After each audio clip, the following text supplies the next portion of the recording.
DA মামলার শুনানিতে প্রশ্ন করেন বিচারপতি। তিনি বলেন, ভিন রাজ্যে কর্মরত রাজ্যের কর্মীরা কি বেশি ডিএ পান? দিল্লির বঙ্গভবন বা চেন্নাইয়ে কর্মরত কোনো কর্মী বেশি ডিএ পান? এমন উদাহরণ দিন। কর্মচারী সংগঠনের আইনজীবীর উদ্দেশ্যে বললেন বিচারপতি পি.কে. মিশ্র। নিশ্চয়ই আমাদের কাছে উদাহরণ আছে, জানালেন কর্মচারী সংগঠনের আইনজীবী। দিল্লি বা চেন্নাইয়ের কর্মীদের জন্য কি আলাদা কোনো নির্দেশিকা জারি করা হয়েছে? কর্মচারী সংগঠনের আইনজীবীর উদ্দেশ্যে প্রশ্ন বিচারপতি পি.কে. মিশ্রের। সম্ভবত না, জানালেন কর্মচারী সংগঠনের আইনজীবী গোপাল সুব্রমণিয়াম। তার মানে আপনারা বেশ কিছু সময় ধরে প্রাপ্য ডিএ পাচ্ছেন না?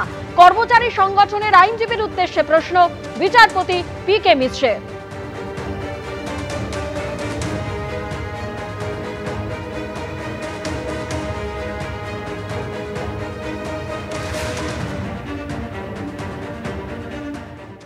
বাংলা বলায় বাংলাদেশি সন্দেহে হরিয়ানায় ফের নির্মম নির্যাতন।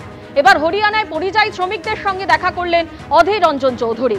পানিপথে কার্পেট কারখানা থেকে থানায় তুলে নিয়ে গিয়ে অত্যাচারের অভিযোগ। কালকে থেকে প্রচার হয়ে যাবে যে কংগ্রেস বাংলাদেশের জন্য এখানে প্রচার করছে, তা নয়। আমরা এসছি যে বাংলা ভাষা বললেওয়ালা লোক যারা পশ্চিমবঙ্গের মানুষ, আজকে তাদের উপর যে নির্যাতন হচ্ছে, হয়রান হচ্ছে, আমরা তাদের প্রতি এই হয়রান বন্ধ করতে চাই। এটা অন্যায় হচ্ছে, এই অন্যায় আমরা বরদাস্ত করব না। পশ্চিমবঙ্গে যে জনসংখ্যা, সেই জনসংখ্যার বাংলাদেশি চিহ্নিতকরণের নামে বাংলার যারা পরিযায়ী শ্রমিক তাদের উপরে এক ধরনের অত্যাচার নেমে আসছে। ভয় ভীতি দেখানো হচ্ছে এবং বাইরের যে সমস্ত রাজ্য, সেই সমস্ত রাজ্য যেগুলো বিজেপি শাসিত রাজ্য, সেই বিজেপি শাসিত রাজ্যতে আমরা এই ঘটনা অত্যাধিক পরিমাণে দেখতে পাচ্ছি। বাংলাদেশি আর বাংলাভাষী এই দুইকে তারা গুলিয়ে ফেলে যারা পশ্চিমবঙ্গের স্থানীয় বাসিন্দা, রুটি রুজির জন্য পরিযায়ী শ্রমিক হয়ে তারা বাইরে এসেছে, বাইরে পরিযায়ী শ্রমিক হয়ে তারা রোজগার করছে, তাদের উপরে জুলুম নেমে আসছে। পশ্চিমবঙ্গে যে সরকার, সেই সরকার কুম্ভীরাশ্রিত করছে, প্রতিদিন কাঁদছে, কিন্তু সেই সমস্ত শ্রমিকদের পাশে গিয়ে তাদের বিপদে সাহায্য করার জন্য তাদেরকে তো আমরা দেখতে পাচ্ছি। সারা পশ্চিমবঙ্গের হাজার হাজার লক্ষ লক্ষ মানুষের উপরে এই অত্যাচার নেমে আসছে, তখন আমরা মনে করছি আমাদের তাদের পাশে দাঁড়ানো দরকার। সেই সুবাদে আমরা আজকে হরিয়ানার পানিপথে এসেছি।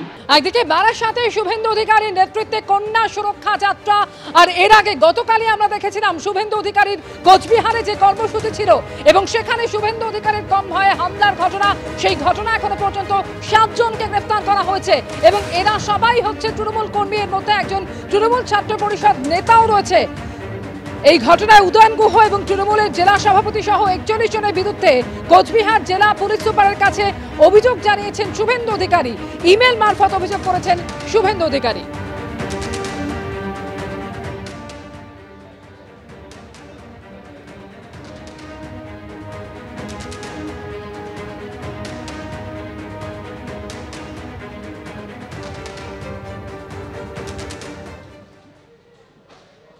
যারা অভিযোগ করেছেন তারা কই রোহিঙ্গার নাম দিতে পারলেন না? তো কেন? ওখানে কোনো রোহিঙ্গার বিষয় নয়, ওটা রোহিঙ্গার বিষয় নয়। এই যে শুভেন্দুবাবু বারবার আপত্তিকর শব্দ প্রয়োগ করেন, প্ররোচনা দেন, লোককে অপমান করেন, হিংসে চ্যাংদোলা করে বার করে দেবো, অমুক করব তমুক করব। অমিত মালব্য বলছে বাংলা বলে কোনো ভাষা হয় না। কুচবিহারের লোকেদের সব থেকে বেশি আসাম থেকে এনআরসির নোটিশ আসছে, তো মানুষ বিজেপির বিরুদ্ধে বিক্ষোভ দেখাতে গেছে, তো সেইখানে ওরা বিজেপির লোকেরা খারাপ কথা বলেছে, তক্কাতক্কি হয়েছে, তারপর নিজেরাই নাটক করছে নানা রকম। তো রোহিঙ্গাটা এর মধ্যে কোথায়?